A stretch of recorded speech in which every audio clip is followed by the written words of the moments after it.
Hi Aquarius, how are you? My name is Lauren B. Welcome to the Untitled Tarot.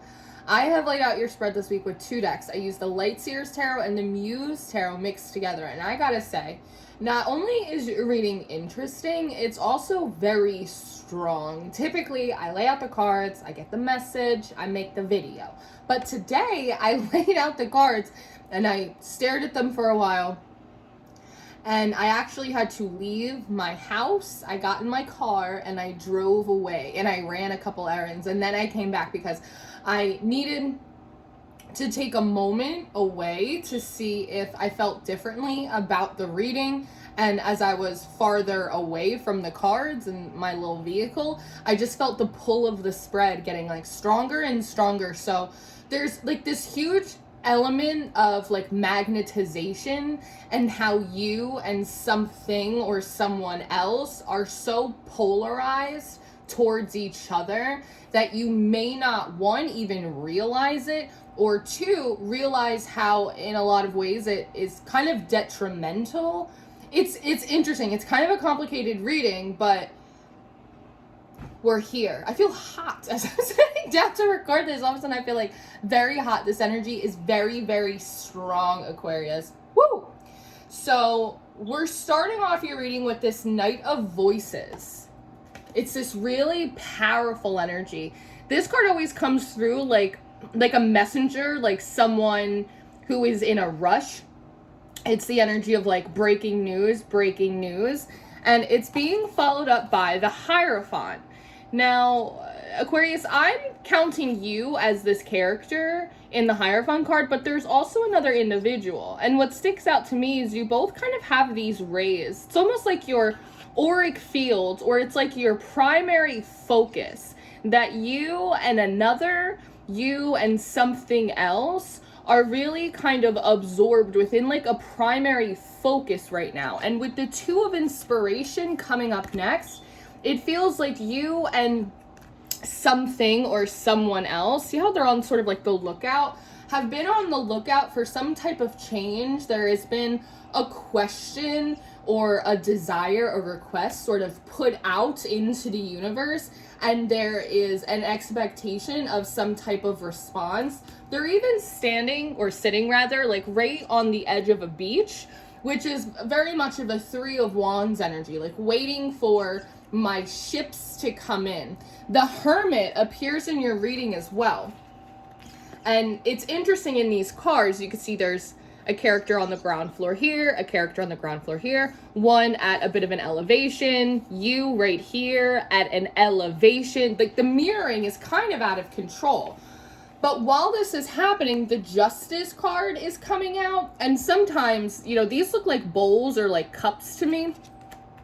And I'm looking at this Knight of Voices, like this big messenger energy that is coming in.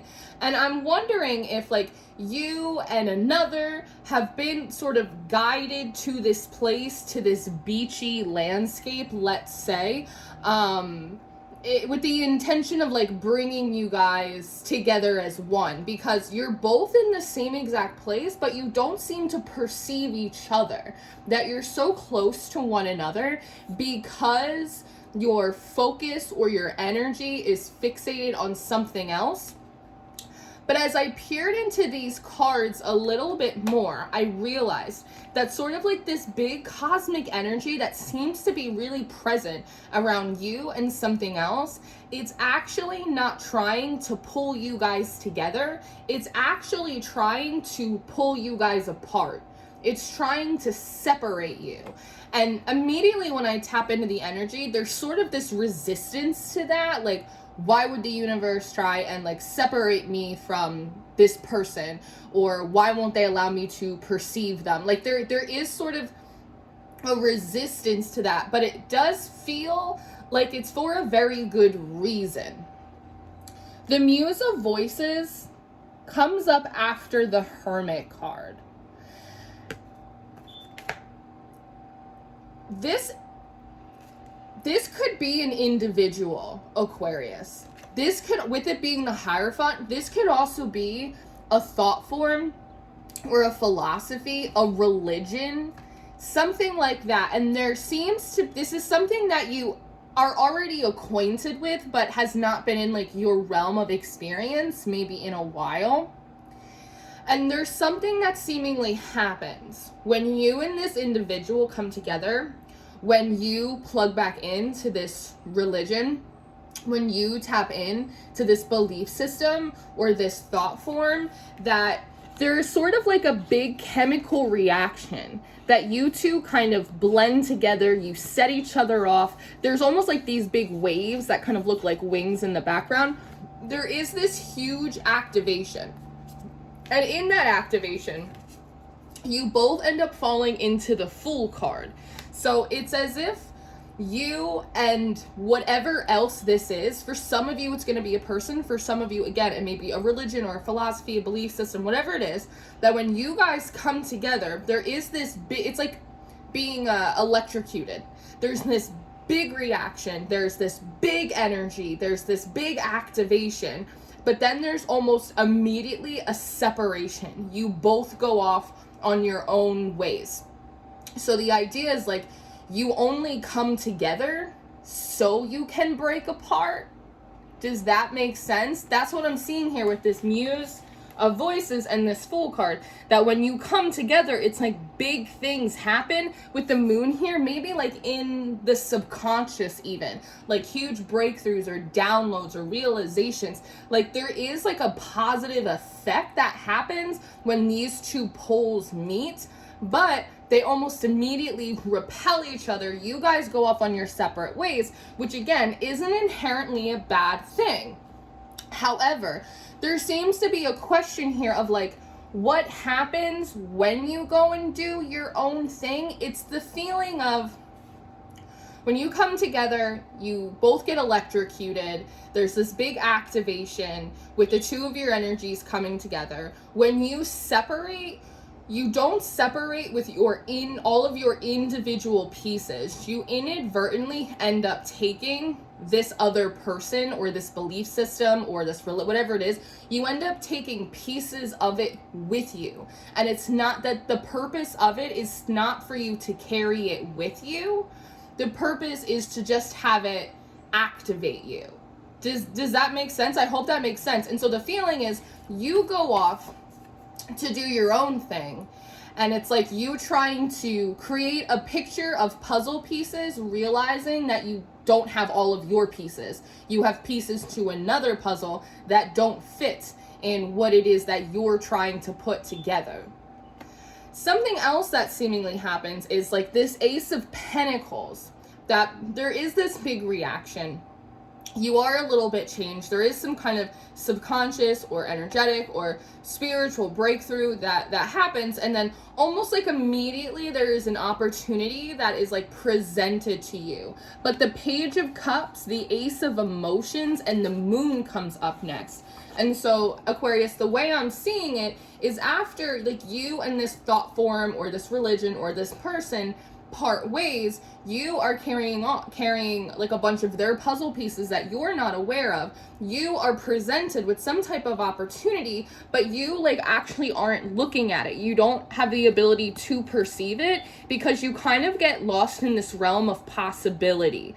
It opens you up emotionally, which is really beautiful, but it's also like incredibly distracting. So when something sort of real or tangible comes in, you're off wishful thinking of, I wonder what they're doing, or like, I wonder what else is part of that energy, or like, I just wonder what that could be. It's just like often like this realm of pure imagination. But while you're off doing that, this Moon card comes out, and it feels like it almost comes in the mystery, the unknown, the magic of it all, how it just sort of touches you emotionally. It just kind of begins to sort of like eclipse like what is a real or tangible opportunity for you, and then it feels like it's kind of just gone and you're not aware of it. Like you're not aware that you're missing opportunities, that you overlooked something, that your head was sort of maybe in the clouds when it should have been focusing like on the ground underneath your feet. Like there's something about that when you're on your own and you're not coming into close proximity with this energy. It feels like everything's firing as it should be. You see the opportunities, you feel very clear, you feel very self-contained, but it's like when you get too close to this individual, like even if, again, it doesn't necessarily feel like you're communicating all the time, but it's like when they just get too close into your orbit, or again, those thought forms or those spiritual beliefs, it's like they're just getting a little too close to your brain waves. All of a sudden, it's like something kind of shifts, because Temperance comes up next. See how there are multiple moon phases? And so there's something about, like, when you separate, like, the different phases of your life, the different experiences, you may notice, Aquarius, that when you start exploring a certain belief system or a religion, or, you know, dipping into memories of a certain person, like just different stuff, or considering reaching out to like a particular whatever it is, like all of a sudden you start noticing how your attention completely gets distracted from what it was you were doing, maybe the original path or the original request or the original desire, and that like maybe there have been some opportunities that like you weren't paying attention to at the time, but like you're kind of seeing them now, because this Temperance always comes forward with this like, oh golly, like, oh gosh, like I didn't realize that this was a thing. I didn't realize that I was still connecting to this energy, or I didn't realize that it had like such a powerful effect on me. Oh my goodness, like wait a second, like it kind of is blowing your mind a little bit. What I do want to say is that like this feels like it's not your fault. It's like I really want to put that disclaimer, because like a magnet, like you can't entirely control like what the other end of your magnet is, or like what the other polarity is. It's not your fault that you and this religion, or you and this person, whatever it is, that like you have such a strong connection. It's kind of like, it's just biology, like it's just science, it just is. It's not your fault. You didn't do it. You know what I mean? Like, you're not liable for it necessarily. But it is something that was initially, again, like meant to be beneficial, but it's become a detriment. So that seems to be why like this Knight of Voices and the Justice, it's sort of like these relics of the universe are coming in, and when you guys get too close, they start to try and kind of pull you away from each other, and you might again feel resistant to that because of all of this water energy. Well, if it makes me happy, it can't be that bad. Like if it feels good, like it can't be a problem, but that's not always necessarily true. The Eight of Wands and the Five of Wands comes up next. And this Eight of Wands, it feels sort of like a corralling, Aquarius. Like you'll notice, again, when you separate the moon phases and you start looking at it, you'll start to notice that when you start feeling really corralled into a certain situation, or again, a belief system or a rabbit hole or a memory or a person, that very quickly this Five of Wands shows up. Very quickly, it's like your signals get kind of scrambled, or the energy gets sort of knotted up and tangled. Like you'll notice it. Like when I start, whatever it is that you're doing, right? Dipping into that memory, or entertaining that spiritual philosophy, or working with that energy, whatever it is, like it feels really good. There's this big push in that direction, because again, it's the magnets. The magnets are naturally drawn to each other. Like in many ways, like it cannot be helped. But you'll notice the closer you get to it, the more the signal gets scrambled for you. And when finally the universe kind of pushes you apart, you start feeling a little bit better, but you have like one more puzzle piece of theirs than the last time. And you just kind of seem to be collecting them in a way without really realizing it, right? So what do? The Hermit card, again, you, the Hierophant, and the Hermit seem to be coming up next. And it feels as if in this Hermit card, you'll notice that she's in the desert. She doesn't take any tools with her. She doesn't take any supplies, any resources. It's sort of like this pilgrimage. She goes to this very dry place. And I look at all the sunbeams in this card, and it reminds me of the sunbeams in this Knight of Voices, which actually, in reality, it might be like one of your guides or one of your ancestors, one of the spirits that you work with that like really has your back, that understands that like you do have underneath it all, Aquarius. I've known many, some of my favorite people and the world are Aquariuses. You, underneath it all, you have kind of a deep, rich emotional life that a lot of people wouldn't be aware of. This energy seems to be aware of it, right? And part of the guidance seems to be sort of, Aquarius, for a moment, just like drop what you're doing. Don't take any tools, resource, just stop what you're doing and like go sit in the desert. This almost feels like rehab or like a detox. It's like you need to dry it out, because as an energy worker, when I look at this and I'm looking at how you and this thought form or this God or this religion or this person are so connected because of these magnets, my immediate thought is, well, we have to shift the magnetism. Like, we have to change the polarity. We have to drain the battery. Does that make sense? And that's what this Hermit card feels like. It's like, Aquarius, take nothing with you. Go forward as you are. Take this moment kind of away from everything else and drain the battery, like detox it out. And when I took a break before I started reading and I went and ran some errands, there was a song that came on the radio, and I don't know what it's called and I don't know who sings it, but he said something about like one last cigarette to share, we're changing orbits. It was something like that. One last cigarette to share, like, take what you need, we're changing the orbit, right? So again, changing the polarity, changing the magnetism, so you and this thing are no longer attracted to one another. And one of the important parts of accomplishing that is allowing yourself to detox, sweat out this energy. With Strength coming up next, there is like a little bit of an annoyance here, because I see this card two ways. One, see how you're half lion and you're half lady? It feels like you are like in the middle of downloading. It feels like you are in the middle of a transformation and like you don't have time for this. You're busy, you have something to do. It's like, this is not a convenient time to go on like a Christian detox or to completely separate yourself from the energy of someone you used to associate with, right? But it is the time to do it. It's not a convenient time. It's not a comfortable time, but you notice there's a figure 8 on her arm, this infinity sign, but we have to break the link. And there's something that happens when you are sort of sweating out or like detoxing from this energy, from this thing, that it kind of brings forward like this more animalistic aspect or side of you, Aquarius, which for me feels much more like reason and logic versus emotion. It's not that animals aren't emotional, that they don't have feelings. Of course they do, but they're not probably nearly as emotional as people.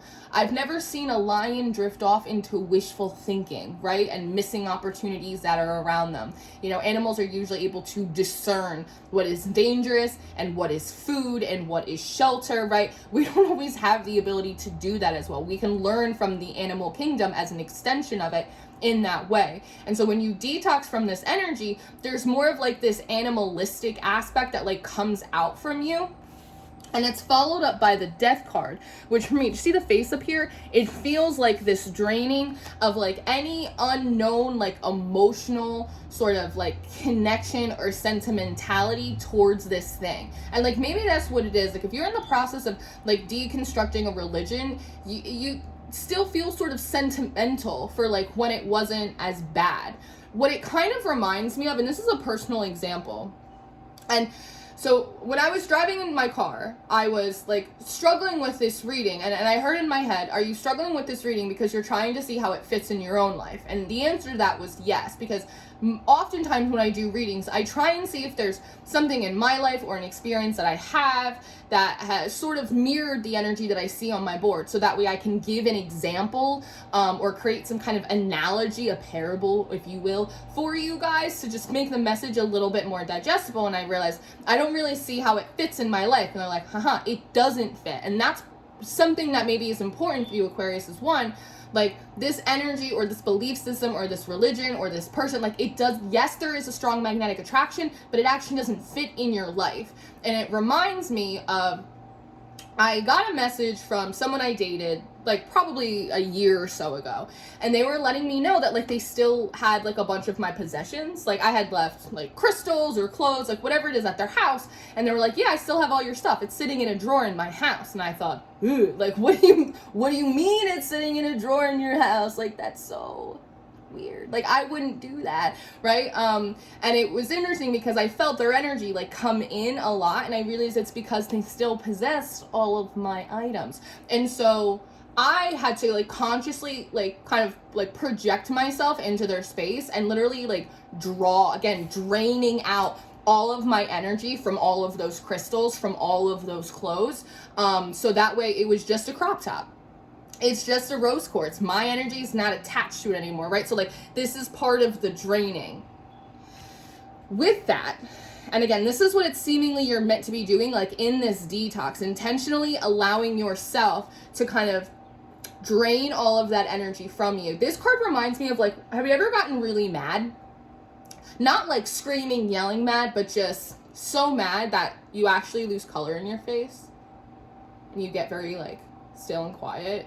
You go, I'm done, right? It's like silence is the scariest thing. Just pale faced, pissed off, I'm out. It kind of feels a little bit like that, like draining it all the way down. But when you do that, like you move into the Page of Swords, and what I think is interesting is she's actually walking over this sword right here, right? And so it's the idea of like, when you do that, the battery is drained. It's like draining the charge out of it and actually like deconstructing the physical aspects of the battery. So like it is no longer present. And so instead of like the universe having to come in when you and this religion or you and this person or you and this energy get too close and your signal gets scrambled, you drain yourself of it, and then you're able to actually just like walk off of the Justice sword and like kind of into another thought form, because there's a moth coming from this death card too. You get to walk into like an entirely different thought form, and you're also traveling like much lighter, which I think is really interesting. All of a sudden there's like all of this movement around you, all of this air, which previously there wasn't when you were sitting on this little boulder on the edge of the beach waiting for your ships to come in. And there's something that happens with the 10 of Wands coming up next that like naturally all of the puzzle pieces that don't belong to you get packed up and they get sent out. They get sort of returned to sender in a way. And then the Ace of Materials comes out. So something interesting that like I was picking up here, Aquarius, is that like you are like a true embodiment of the essence of life, is what I want to say. And the idea of draining a connection or a thought form or some kind of spiritual, the idea of draining anything to the point where it is dead, it is null, it is no longer connected to you, it feels wrong. Even in the beginning of your reading, when I'm like, the universe is trying to separate you, it feels initially wrong because you are an embodiment of the spirit of life. So anything that involves separation, anything that involves deconstructing, anything that involves a metaphorical or metaphysical death feels kind of yucky to you because you are the embodiment of the spirit of life. And that is such a beautiful fucking thing. Like, that is incredible. But you kind of have to cosplay a little bit, like, as the embodiment of, like, death, of deconstruction, of nothingness in order to get this out of you. It's almost like Persephone type of energy. You're naturally kind of like the harvest embodiment of that, but like you have to take on the role of being the queen of the underworld just long enough to drain that battery and dry up that connection. Because again, once you do, you're kind of like footloose and fancy free. Your energy is a lot lighter. You hop right off of like that timeline, or like you hop right off of that connection into an entirely different sword, a different thought form, a different way of being, sharper vision and perception as well, especially in regards to opportunities,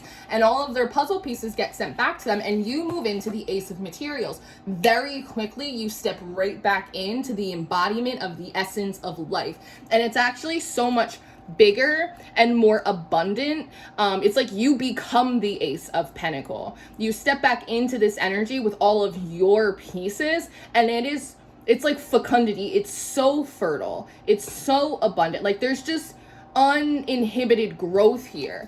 And with the Muse of Materials, it feels like you hop off that Justice sword and like you move onto like a new bridge, where instead of having to kind of wait here for these ships to come in, it's like you're able to be to go to do exactly what it is that like you are meant to, without the disruption of this energy or having to constantly fix the signal. It almost in a way kind of feels a little bit like a spiritual jump or like a quantum jump in a way, but it comes after this sort of detox that needs to happen. But once you do, you step back again into the embodiment of the essence or spirit of life, but in a way that like you never have before. And the potential of that is so much more exciting than the potential of the other thing. It's so different, and it's because it's earth energy, it's tangible. You can actually have it. It's not just a thought form, it's a thing. So this is what I have. We've gone on a wild ride today. So I'm going to go do your extended reading, Aquarius. If you're interested in your extended reading or your monthly reading for October, those are going to be the top 2 links in the description box. I do offer personal readings. I have a couple more bookings open for October, and I did put a setting that you can have a pre-recorded if the live sessions don't work for you in terms of time zones. And I always encourage you guys to check out the Patreon. We have all of the extendeds, all of the monthlies, weekly, weekend updates. I have a mystery school. I'm so busy on Patreon, you would not believe. But all that information is there for you. I love you so much. Keep on keeping on. Enjoy your redesign. And I'll see you next time.